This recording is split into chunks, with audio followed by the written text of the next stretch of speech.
നമസ്കാരം, എല്ലാവർക്കും അഡ്ഹോക്ക് ലേണിംഗിന്റെ പുതിയൊരു ക്ലാസ്സിലേക്ക് സ്വാഗതം. എന്റെ പേര് ആന്റണി രാജ്. ഈ ക്ലാസ്സിൽ നമ്മൾ ഒക്ടോബർ മാസത്തെ കറണ്ട് അഫയേഴ്സിന്റെ രണ്ടാം ഭാഗമാണ് പഠിക്കുന്നത്. 2023 ഒക്ടോബർ മാസത്തെ കറണ്ട് അഫയേഴ്സിന്റെ രണ്ടാമത്തെ ഭാഗം. അപ്പോൾ ആദ്യത്തെ പോയിന്റിലേക്ക് നമുക്ക് പോകാം. ഈ ക്ലാസ്സിലെ ആദ്യത്തെ പോയിന്റിലേക്ക് പോകാം. മിന്നൽ പരിശോധന. അപ്പൊ കേരളത്തിലെ 57ഓളം ഗ്രാമപഞ്ചായത്തുകളില് വിജിലൻസ്, അപ്പൊ ഗ്രാമപഞ്ചായത്തിന്റെ എഞ്ചിനീയറിംഗ് വിഭാഗത്തില് വിജിലൻസ് നടത്തിയ മിന്നൽ പരിശോധനയുടെ പേരാണ് ഓപ്പറേഷൻ ബ്ലൂ പ്രിന്റ് എന്നാണ് പേര്. അപ്പൊ അത് ഓർത്തിരിക്കുക, ഓപ്പറേഷൻ ബ്ലൂ പ്രിന്റ് എന്നാണ് പേര്. അപ്പൊ ഗ്രാമപഞ്ചായത്തിലെ എഞ്ചിനീയറിംഗ് വിഭാഗത്തിലെ, ഒന്നുകൂടെ വ്യക്തമായിട്ട് പറഞ്ഞാൽ 57ഓളം ഗ്രാമപഞ്ചായത്തിലെ എഞ്ചിനീയറിംഗ് വിഭാഗത്തിൽ വിജിലൻസ് നടത്തിയ മിന്നൽ പരിശോധനയുടെ പേരാണ് ഓപ്പറേഷൻ ബ്ലൂ പ്രിന്റ് എന്നാണ് പേര്. അടുത്ത point, World Athlete of the Year ചുരുക്കപ്പട്ടികയിൽ, World Athlete of the Year ചുരുക്കപ്പട്ടികയിൽ ഇടം നേടിയ ആദ്യത്തെ ഇന്ത്യക്കാരൻ. 2023 World Athlete of the Year തെരഞ്ഞെടുക്കുന്നതിനായിട്ട് അത്ലറ്റുമാരുടെ ഒരു ചുരുക്കപ്പട്ടിക തയ്യാറാക്കി. അതിനകത്ത് ഉൾപ്പെട്ട ഇന്ത്യക്കാരനാണ് നീരജ് ചോപ്ര. നിങ്ങൾക്ക് പരിചയമുള്ള ആളാണ് നീരജ് ചോപ്ര. നീരജ് ചോപ്ര എന്നൊക്കെ പറയുമ്പോൾ നമ്മൾ പഠിക്കാറുണ്ട്. ഒളിമ്പിക്സ്, കഴിഞ്ഞ ഒളിമ്പിക്സ് ഇന്ത്യക്ക് വേണ്ടി സ്വർണം കൊണ്ടുവന്നു. ഒളിമ്പിക്സ്, വേൾഡ് അത്ലറ്റിക് ചാമ്പ്യൻഷിപ്പിൽ സ്വർണം കൊണ്ടുവന്നു, അതുപോലെ വെള്ളി കൊണ്ടുവന്നു.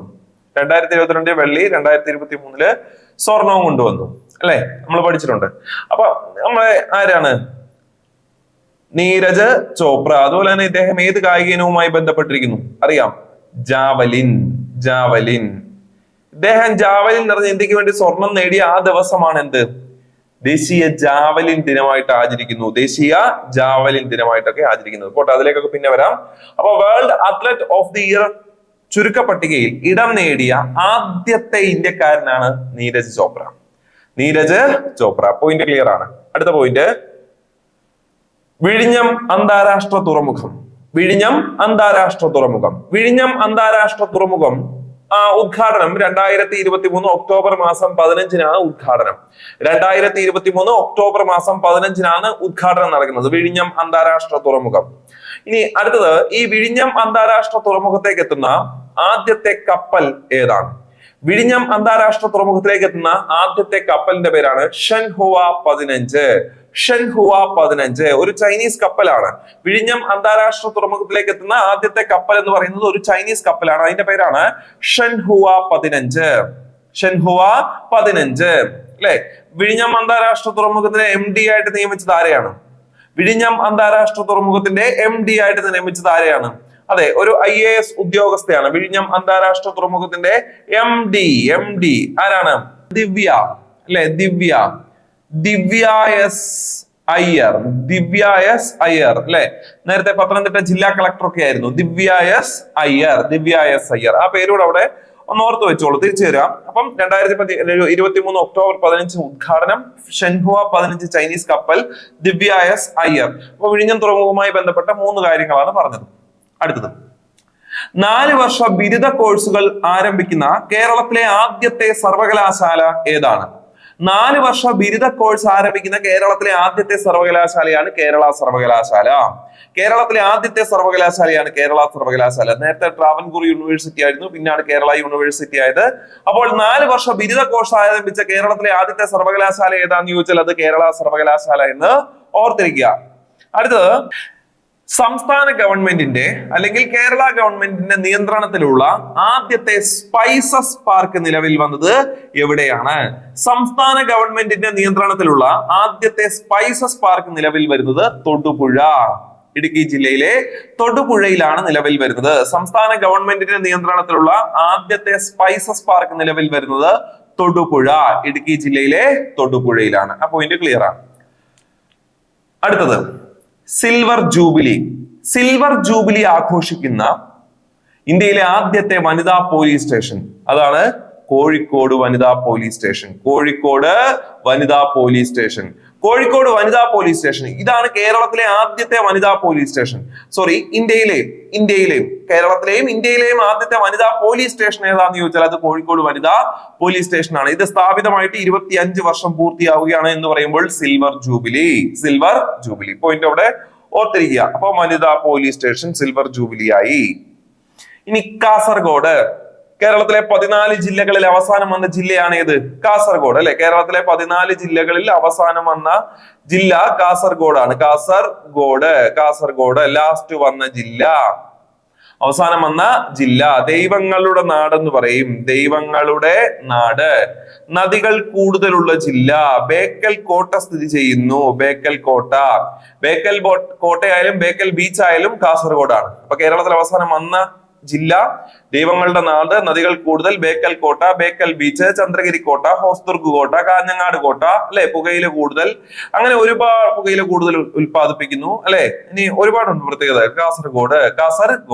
അപ്പൊ കാസർഗോഡ് ജില്ലയെ കുറിച്ചാണ് അടുത്ത പോയിന്റ്. കാസർഗോഡ് ജില്ലയ്ക്ക് ഒരു ഔദ്യോഗിക ചെടി, കാസർഗോഡ് ജില്ലയിലെ ഔദ്യോഗിക ചെടി പ്രഖ്യാപിച്ചു. അതിന്റെ പേരാണ് പെരിയാപോളത്താളി.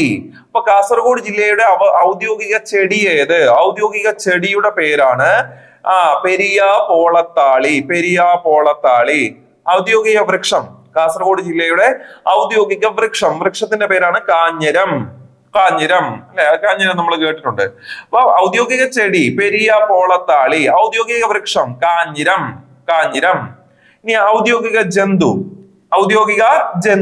പാലപ്പൂവൻ ആമ. ഔദ്യോഗിക ജന്തുവാണ് പാലപ്പൂവൻ ആമ. അപ്പൊ ഔദ്യോഗിക ചെടിയായി, ഔദ്യോഗിക വൃക്ഷമായി, ഔദ്യോഗിക ജന്തുവായി. ജന്തുവിന്റെ പേര് പാലപ്പൂവൻ ആമ.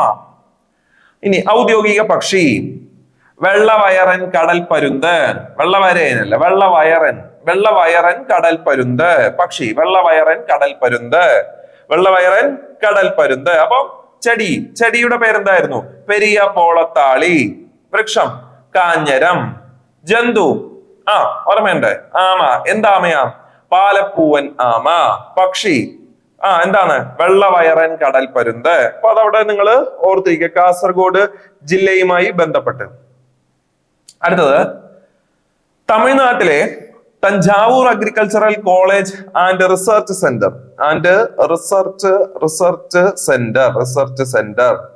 Thanjavur agricultural college and research centre ആരുടെ പേരിൽ നാമകരണം ചെയ്യപ്പെട്ടു? അല്ലെങ്കിൽ ആരുടെ പേരിലേക്കാണ് Thanjavur agricultural college and research centre നാമകരണം ചെയ്യുന്നത്? MS സ്വാമിനാഥൻ, മങ്കൊമ്പ് സാംബശിവൻ സ്വാമിനാഥൻ.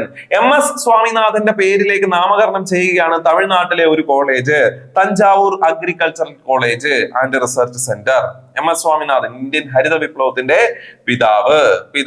അടുത്ത പോയിന്റ്, ഇന്ത്യയും മലേഷ്യയും തമ്മിൽ സംയുക്തമായി നടത്തുന്ന ഒരു സൈനിക അഭ്യാസമാണ്. അതിന്റെ പേരാണ് ഹരിമൗ എന്നാണ് പേര്. ഇങ്ങനെയാണ് ഹരിമൗ എന്നാണ് പേര്. ഹരിമൗ എന്നാണ് പേര്. ആരൊക്കെ തമ്മിൽ? ഇന്ത്യയും മലേഷ്യയും തമ്മിൽ നടത്തുന്ന സംയുക്ത സൈനിക അഭ്യാസത്തിന്റെ പേരാണ് ഹരിമൗ എന്നാണ് പേര്.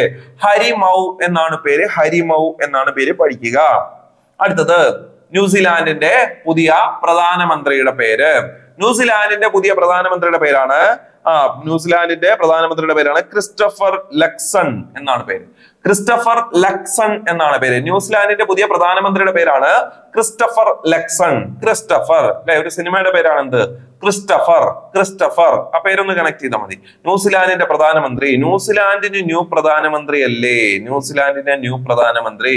ന്യൂ പ്രധാനമന്ത്രി ക്രിസ്റ്റഫർ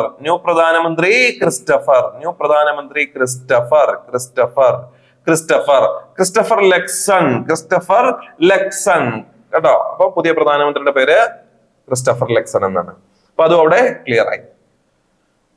അടുത്തത് യുദ്ധം എന്നൊക്കെ പറയുമ്പോൾ നമ്മള് ഒരു അത്യാവശ്യം പ്രാധാന്യം കൊടുക്കേണ്ട ഒരു യുദ്ധം. ഇസ്രായേലും പിന്നെ ഹമാസും തമ്മിലുള്ള യുദ്ധം അല്ലെ. വലിയ യുദ്ധമാണ്. ഇന്ത്യക്കാരെയൊക്കെ തിരികെ നാട്ടിലെത്തിക്കുന്നതിനായിട്ട് ഇന്ത്യ ഗവൺമെന്റ് ഒരു ഓപ്പറേഷൻ ഒക്കെ ആരംഭിച്ചായിരുന്നു. അതൊക്കെ നമ്മൾ കഴിഞ്ഞ ക്ലാസ്സിൽ പറഞ്ഞായിരുന്നു. ഓക്കെ. അപ്പോ ഇസ്രായേലും ഹമാസും തമ്മിൽ നടത്തുന്ന യുദ്ധത്തിൽ ഇസ്രായേലിന്റെ സൈനിക നടപടിയുടെ പേരാണ് ഓപ്പറേഷൻ അയൺ സ്വാഡ് എന്നാണ് പേര്. ഓപ്പറേഷൻ അയൺ സ്വാഡ് ഓർത്ത് വെച്ചോണം. ഓപ്പറേഷൻ അയൺ സ്വാഡ് നമ്മൾ പറഞ്ഞെന്താണ്? ഇസ്രായേലും ഹമാസും തമ്മിൽ നടക്കുന്ന യുദ്ധത്തിൽ ഇസ്രായേലിന്റെ സൈനിക നടപടിയുടെ പേരെന്ത്? ഇസ്രായേലിന്റെ സൈനിക നടപടിയുടെ പേര് ഓപ്പറേഷൻ അയൺ സ്വാഡ് എന്നാണ്. ഓപ്പറേഷൻ അയൺ സ്വാഡ് എന്നാണ്. അടുത്തത് ഹമാസിന്റെ സൈനിക നടപടിയുടെ പേര്. ഹമാസിന്റെ സൈനിക നടപടിയുടെ പേരാണ് ഓപ്പറേഷൻ അൽ അക്സ ഫ്ലഡ്. ഓപ്പറേഷൻ അൽ അക്സ ഫ്ലഡ്.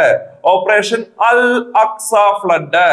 അപ്പൊ ഓപ്പറേഷൻ അയൺ സ്വാഡ് അത് ഇസ്രായേല്. അയൺ സ്വാഡ് സ്വാഡ് കണ്ടോ? അയൺ സ്വാഡ് നിങ്ങൾ നോക്കി, ഇസ്രായേൽ ഇങ്ങനെയാണ് സ്പെല്ലിങ്. സ്വാഡ് സ്വാഡ് കണ്ടോ? സ്വാഡ് ഇസ്രായേല് സ്വാഡ് സ്വാഡ് കണ്ടോ? അതിനകത്തെ രീതിയില് SRA സ്വാഡ് സ്വാഡ് അയൺ സ്വാഡ് എന്ന് അവിടെ കിട്ടും. ഹമാസ് ഹമാസ് ഹമാസ് ഹമാസ് കണ്ട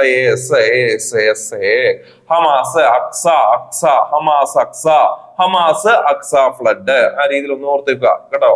അടുത്ത പോയിന്റ്, നിലാവ് കുടിച്ച സിംഹങ്ങൾ. നിലാവ് കുടിച്ച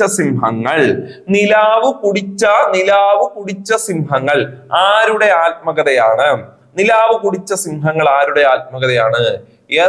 സോമനാഥ്.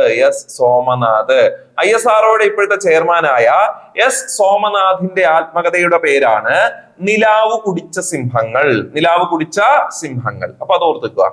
ഇനി കോട്ടക്കൽ ഗോപി അന്തരിച്ചു. കോട്ടക്കൽ ഗോപി അന്തരിച്ചു. കോട്ടക്കൽ ഗോപി ഏത് മേഖലയുമായി ബന്ധപ്പെട്ടിരിക്കുന്നു? കഥകളി. പരീക്ഷയ്ക്ക് ചോദ്യം വരാം. കലാകായികം, സാഹിത്യം, സംസ്കാരം.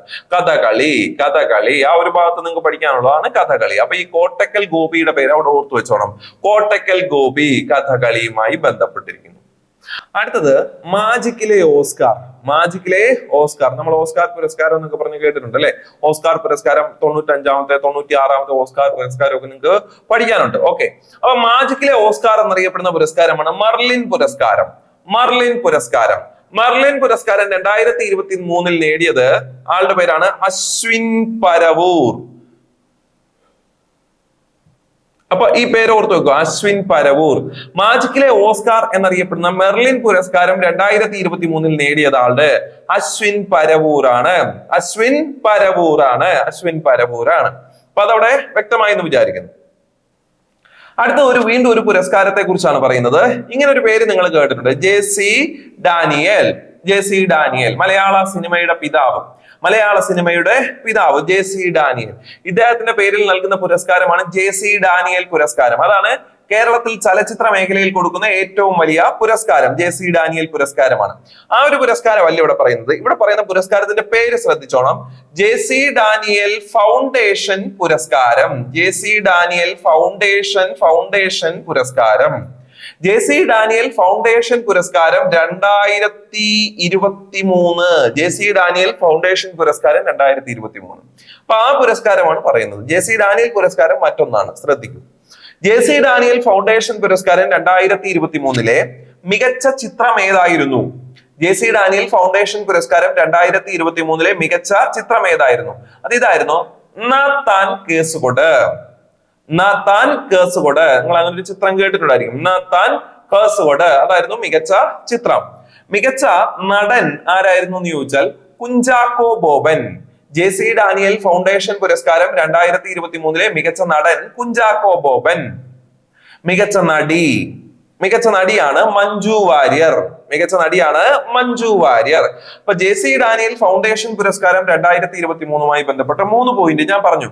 മികച്ച ചിത്രം നാത്താൻ കേസുകൊട്, മികച്ച നടൻ കുഞ്ചാക്കോ ബോബൻ, മികച്ച നടി മഞ്ജു വാര്യർ. മഞ്ജു വാര്യർ. ആ പോയിന്റ് അവിടെ വ്യക്തമായി എന്ന് വിചാരിക്കുന്നു. അടുത്ത ഭാഗത്തേക്ക് വരാം. അടുത്തത് ഒരു പദ്ധതിയുടെ പേരാണ് പരിചയപ്പെടുത്താനുള്ളത്. ഇനി 2 പദ്ധതിയും കൊണ്ട് പറഞ്ഞ് നമ്മൾ ഈ ക്ലാസ് അവസാനിപ്പിക്കും. 2 പദ്ധതി. ഒന്ന് സ്നേഹതീരം എന്നാണ് പദ്ധതിയുടെ പേര്. മറ്റൊരു പദ്ധതിയുടെ പേര് കെടാവിളക്ക് എന്നാണ്. കെടാവിളക്ക്. ഇപ്പോ 2 പദ്ധതികൾ റിലേറ്റ് ചെയ്തുള്ള ചോദ്യങ്ങൾ കൂടുതലായിട്ട് വരുന്നുണ്ട് പുതിയ പാറ്റേൺ അനുസരിച്ച്. ശ്രദ്ധിച്ചു കഴിഞ്ഞാൽ നിങ്ങൾക്ക് അറിയാം. അതുകൊണ്ടാണ് ഈ പദ്ധതികളൊക്കെ ഉൾപ്പെടുത്തുന്നത്. സ്നേഹതീരം എന്ന് പറയുന്ന പദ്ധതി, ഇത് സഹകരണ വകുപ്പിന്റെ ഒരു പദ്ധതിയാണ്. സഹകരണ വകുപ്പിന്റെ ഒരു പദ്ധതിയാണ്. ഇവിടെ ഈ തീരം എന്ന വാക്ക് അവിടെ ഒന്ന് നോട്ട് ചെയ്ത് വെക്കുക. തീരം, സാധാരണ കടൽ തീരം എന്നാണ് നമ്മൾ പറയാറുള്ളത്. കടൽ തീരം അല്ലെ, കടൽ തീരം. അപ്പൊ ഇവിടെ സ്നേഹതീരം, സ്നേഹതീരം. അപ്പൊ കടൽ തീരത്ത് വസിക്കുന്നത് ആരാ? മത്സ്യത്തൊഴിലാളികൾ. അപ്പൊ മത്സ്യത്തൊഴിലാളികൾക്ക് വേണ്ടിയിട്ടുള്ള ഒരു പദ്ധതിയാണ്, മത്സ്യത്തൊഴിലാളികൾക്ക് വേണ്ടിയിട്ടുള്ള പദ്ധതിയാണ്. അപ്പൊ സ്നേഹതീരം എന്ന് പറയുന്ന പദ്ധതി, സ്നേഹതീരം എന്ന് പറയുന്ന പദ്ധതി സഹകരണ വകുപ്പിന്റെ പദ്ധതിയാണ്, മത്സ്യത്തൊഴിലാളികൾക്ക് വേണ്ടിയിട്ടുള്ള പദ്ധതിയാണ്. മത്സ്യത്തൊഴിലാളികളെ ആര് ചൂഷണം ചെയ്യുന്നു? ബ്ലേഡ് മാഫിയകൾ ചൂഷണം ചെയ്യുന്നു അല്ലെ. മത്സ്യത്തൊഴിലാളികൾ പണത്തിന് ഒരു ആവശ്യം വരുമ്പോൾ ബ്ലേഡ് മാഫിയകളുടെ അടുത്ത് ചെല്ലുന്നു, കൊള്ളപ്പലിശ ഈടാക്കുന്നു, അങ്ങനെ ചൂഷണം ചെയ്യപ്പെടുന്നു. അപ്പൊ മത്സ്യത്തൊഴിലാളികളെ ബ്ലേഡ് മാഫിയ ചൂഷണം ചെയ്യുന്നത് തടയുന്നതിന് വേണ്ടിയിട്ട് സഹകരണ വകുപ്പ് ആരംഭിച്ച പദ്ധതിയുടെ പേരാണ് സ്നേഹതീരം. വ്യക്തമായോ? മത്സ്യത്തൊഴിലാളികളെ ബ്ലേഡ് മാഫിയകൾ ചൂഷണം ചെയ്യുന്നതിനെതിരെ സഹകരണ വകുപ്പ് ആരംഭിച്ച പദ്ധതിയുടെ പേരാണ് സുഹൃത്തുക്കളെ സ്നേഹതീരം. സ്നേഹതീരം, അതാണ് ഞാൻ പറഞ്ഞത്, തീരം കണക്ട് ചെയ്യുക. ഇനി അടുത്ത മറ്റൊരു പദ്ധതിയിലേക്ക് വരികയാണ്, കെടാവിളക്ക്. കെടാവിളക്ക്, കെടാവിളക്ക് സ്കൂൾ കുട്ടികൾക്ക് വേണ്ടിയിട്ടുള്ള പദ്ധതിയാണ്. OBC വിഭാഗത്തിൽ, OBC വിഭാഗത്തിൽ, OBC എന്ന് പറയുമ്പോൾ അതർ ബാക്ക്വേർഡ് കമ്മ്യൂണിറ്റി, പിന്നോക്ക വിഭാഗക്കാർ, 1ാം ക്ലാസ് മുതൽ 8ാം ക്ലാസ് വരെയുള്ള, 1ാം ക്ലാസ് മുതൽ 8ാം ക്ലാസ് വരെയുള്ള വിദ്യാർത്ഥികൾക്ക് വേണ്ടി, വിദ്യാർത്ഥികൾക്ക് വേണ്ടി, വിദ്യാർത്ഥികൾക്ക്, വിദ്യാർത്ഥികൾക്ക്, വിദ്യാർത്ഥികൾക്ക് 1ാം ക്ലാസ് മുതൽ 8ാം ക്ലാസ് വരെയുള്ള OBC വിഭാഗത്തിൽപ്പെട്ട വിദ്യാർത്ഥികൾക്കുള്ള സ്കോളർഷിപ്പ് പദ്ധതിയുടെ പേരാണ് കെടാവിളക്ക്. മനസ്സിലായോ? 1ാം ക്ലാസ് മുതൽ 8ാം ക്ലാസ് വരെയുള്ള OBC വിഭാഗത്തിൽപ്പെട്ട വിദ്യാർത്ഥികൾക്ക് വേണ്ടിയിട്ടുള്ള സ്കോളർഷിപ്പ് പദ്ധതിയുടെ പേരാണ് കെടാവിളക്ക്. കെടാവിളക്ക്. 2 പദ്ധതി പറഞ്ഞാണ് നമ്മൾ അവസാനിപ്പിക്കുന്നത്. ഒന്ന് സ്നേഹതീരം എന്ന് പറയുന്ന ഒരു പദ്ധതിയെ കുറിച്ച് പറഞ്ഞു, 2 കെടാവിളക്ക് എന്ന് പറയുന്ന പദ്ധതിയെ കുറിച്ചും പറഞ്ഞു. പറഞ്ഞ കാര്യങ്ങൾ അത്രയും ഓർത്തിരിക്കുക. പറഞ്ഞ കാര്യങ്ങളൊക്കെ വ്യക്തമാണ് എന്ന് വിചാരിക്കുന്നു. തൽക്കാലം ഇവിടെ അവസാനിപ്പിക്കുന്നു. നന്ദി.